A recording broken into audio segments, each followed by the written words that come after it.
So imagine பண்ணுங்க, ஒரு NRI கனடால இருந்துட்டு கான்ஃபிடென்ட்டா இந்தியன் மியூச்சுவல் ஃபண்ட்ஸ்ல இன்வெஸ்ட் பண்ணிட்டே வராரு. ஆனா ஒரு ஃபியூ இயர்ஸ் லேட்டர் அவருக்கு இன்கம் டேக்ஸ் டிபார்ட்மெண்ட் இன் இந்தியால இருந்து ஒரு நோட்டீஸ் வருது.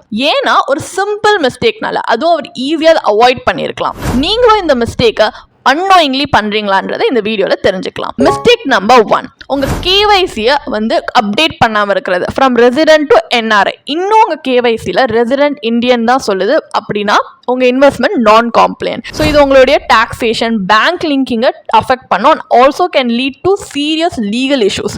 ஸோ எப்போவுமே உங்க கேவைசி ஸ்டேட்டஸை அப்டேட் பண்ணுங்க எப்போ உங்களுடைய ரெசிடென்ஷியல் ஸ்டேட்டஸ் மாறுதோ. And mistake number 2, investing from a regular Indian savings account. நிறைய என்ஆர்ஐஸ் பார்த்தீங்கன்னா அவங்களுடைய ஓல்ட் சேவிங்ஸ் அக்கௌண்ட் தான் யூஸ் பண்ணிட்டு இருக்காங்க. பட் எஃப்ஏஎம்ஏ ரூல்ஸ் ரொம்ப ஸ்ட்ரிக்ட். நீங்க உங்களுடைய என்ஆர்இ இல்லைன்னா என்ஆர்ஓ அக்கௌண்ட்ஸ் மூலியமா மட்டும்தான் இன்வெஸ்ட் பண்ணணும். ஸோ டிப் என்னன்னா, உங்களுடைய என்ஆர்ஓ இல்லை என்ஆர்இ அக்கௌண்ட்ஸ் உங்களுடைய மியூச்சுவல் ஃபண்ட் போலியோட லிங்க் பண்ணிடுங்க. It's very simple.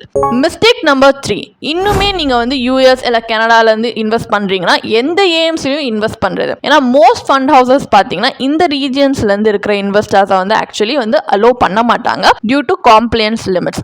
Only handful of AMCs தான் பார்த்தீங்கன்னா இந்த ரீஜன்ல இருக்கிற இன்வெஸ்டர்ஸை இன்வெஸ்ட் பண்ண பெர்மிட் பண்றாங்க. ஸோ இதை நீங்க தெரிஞ்சு இன்வெஸ்ட் பண்றது உங்களுக்கு ஹெல்ப்ஃபுல்லா இருக்கும். இது எல்லாமே பார்த்தீங்கன்னா எஃப்இஎம்ஏ வயலேஷன்ஸ். அண்ட் எஃப்இஎம்ஏ அந்த அளவுக்கு ஃபர்கிவிங் கிடையாது. ஏன்னா அன்இன்டென்ஷனல் மிஸ்டேக் கூட can attract penalties. So good news என்னன்னா, இந்த இஷ்யூஸ் எல்லாமே 100% ப்ரிவென்டபிள். உங்களுக்கு ரூல் தெரிஞ்சிருக்கு அப்படின்னா, ரூல்ஸ் தெரிஞ்சிருந்தாலே இட்ஸ் 100% ப்ரிவென்டபிள். ஸோ holisticinvestment.inல எங்களுடைய சிஎஃப்பி என்ஆர்ஐஸோட கேவைசி ஃபிக்ஸ் பண்றதுக்கும் ரைட் ஏஎம்சி சூஸ் பண்றதுக்கும் அண்ட் அவங்களுடைய இன்வெஸ்ட்மெண்ட்டை எஃப்இஎம்ஏ ரெகுலேஷன்ஸோட அலைன் பண்றதுக்கும் அண்ட் ஃபுல்லி காம்ப்ளைண்டா இருக்கிறதுக்குமே ஹெல்ப் பண்றாங்க. உங்களுக்கும் இந்த மாதிரி ப்ரொஃபஷனல் கைடன்ஸ் வேணும் அப்படின்னா இப்பவே எங்களுடைய எக்ஸ்பர்ட் சிஎஃப்பிஸோட ஒரு ஃப்ரீ 1-on-1 கன்சல்டேஷனுக்கு எங்க பயோல இருக்க லிங்க்ல போய் உங்களுடைய செஷனை இன்னைக்கு புக் பண்ணிக்கோங்க. Don't just invest from abroad, invest wisely, legally and confidently.